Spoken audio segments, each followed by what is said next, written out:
Hello বন্ধুরা, শাশুড়ি মামা রান্নাঘরে তোমার দিকে অনেক অনেক স্বাগত। দেখো আজকে সন্ধ্যের সময় কি একটা ভালো ধরনের রেসিপি নিয়ে চলে এসেছি।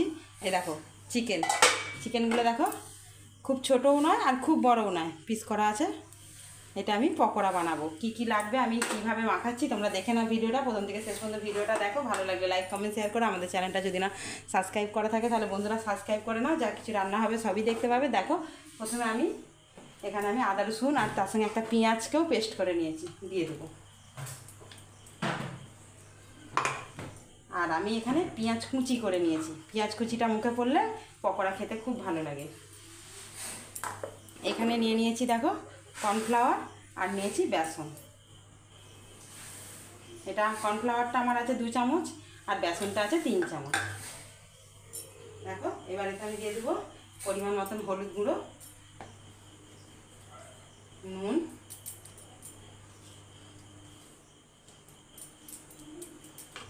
লঙ্কার গুঁড়ো, ঝাল লঙ্কার গুঁড়ো। পকোড়াটা একটু ঝাল ঝাল হবে, ভালো লাগবে।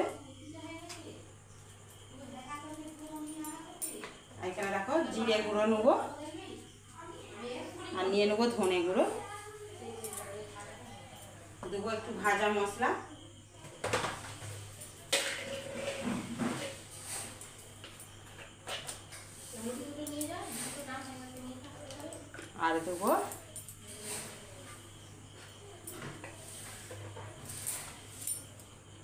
আর দেবো গোলমরিচের গুঁড়ো।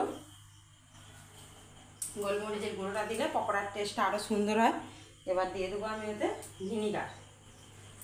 মাখিয়ে আমি প্রায় 1 থেকে 1.5 ঘন্টার মতন রেখে দেবো। ভিনিগারটা দিয়ে দেবো, দেখো 1 চামচের মতন দিলেই হবে, ভিনিগারটা বেশি দিতে লাগবে না। আর দেবো একটা ডিম ফাটিয়ে।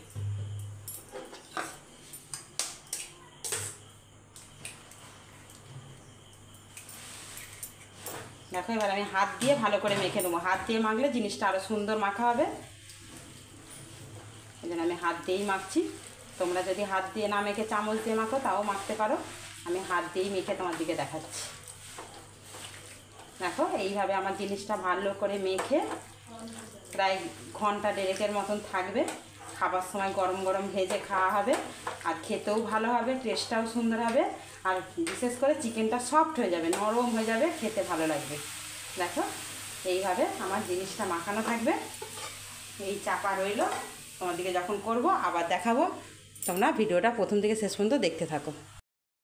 দেখো বন্ধুরা, 1.5 ঘন্টারও বেশি আমার চিকেনটা দেখো ম্যারিনেট করা ছিল বলে কতটা জল ফেটে গেছে। দেখো এবার আমি দেখো এদিকে তেল বসিয়ে দিয়েছি, ভাজবো। অনেকটা রাত হয়ে গেছে, ভেজে নেবো। এবার সব গরম গরম খাওয়া হবে, তোমার দিকে পুরো ভিডিওটা দেখাবো, তোমরা প্রথম থেকে শেষ পর্যন্ত ভিডিওটা দেখতে থাকো। দেখো আমার তেলটা তেতে গেছে, এবার এই পকোড়াগুলো এক এক করে তুলে দেবো। দেখো এই যে তেল বসিয়ে দিয়েছি, আবারও হাত দিয়ে একটু মেখে নেবো, যেহেতু হালকা করে একটু জল কেটে গেছে, ভালো করে মেখে নিই।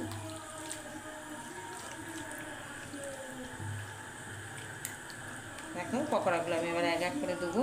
পকোড়াগুলো যখন দেবো আমি তেলের জোরটা কমিয়ে দিয়েছি, গ্যাসের ফ্লেমটা একটু কমিয়ে দিলে ভালো ভাজা হবে।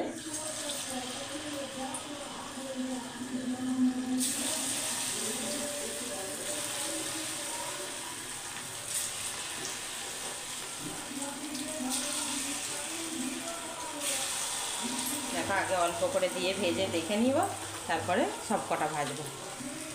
দেখো পকোড়াগুলো আমার ভাজা হয়ে গেছে, আমি তুলে নেব। দেখো কত সুন্দর ভাজা হয়ে গেছে, তুলে নেব। তুলে নিয়ে তোমার দিকে আবার দেখাচ্ছি। দেখো দেখো তুলে নেব।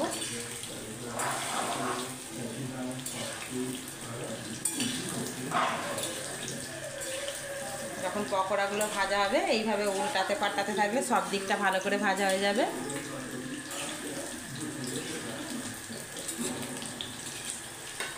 দেখো আমার পকোড়াগুলো ভাজা হয়ে গেছে, তুলে নিচ্ছি।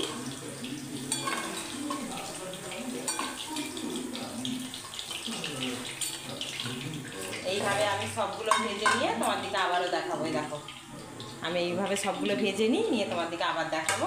তোমরা প্রথম থেকে শেষ পর্যন্ত পুরো ভিডিওটা দেখবে, অনুরোধ রইল। দেখো বন্ধুরা আবারও কিছুটা তুলে দিয়েছি, ভাজা হোক, ভাজা করে নিয়ে তোমার দিকে দেখাবো। দেখো বন্ধুরা চিকেন পকোড়াগুলো আমার হয়ে গেছে। এর আগেও আমি পকোড়া বানিয়েছি, কত সুন্দর সফট হয়েছে দেখো। এবারের পকোড়াগুলো বেশিক্ষণ রাখার দরুন আর মাখানোটা খুব সুন্দর হয়েছে। দেখো তোমরা যদি আমার পুরো ভিডিওটা দেখে থাকো তোমরা জানাবে কেমন লেগেছে তোমাদের ভিডিওটা। দেখো কত সুন্দর হয়েছে, প্রত্যেকটা পকোড়া খুব সুন্দর হয়েছে। দেখো দেখো তোমরা পুরো ভিডিওটা দেখে কমেন্ট করে জানাবে কেমন লেগেছে। আর আমাদের যদি চ্যানেলটা না এখনও পর্যন্ত সাবস্ক্রাইব করা থাকে তাহলে তোমরা সাবস্ক্রাইব করে নাও, যা কিছু রান্না হবে সবই দেখতে পাবে। দেখো পকোড়াগুলো তোমাদেরকে প্রথম থেকে শেষ পর্যন্ত পুরোটাই শেয়ার করেছি। আমাদের পাশে থেকেও অনেক অনেক ধন্যবাদ।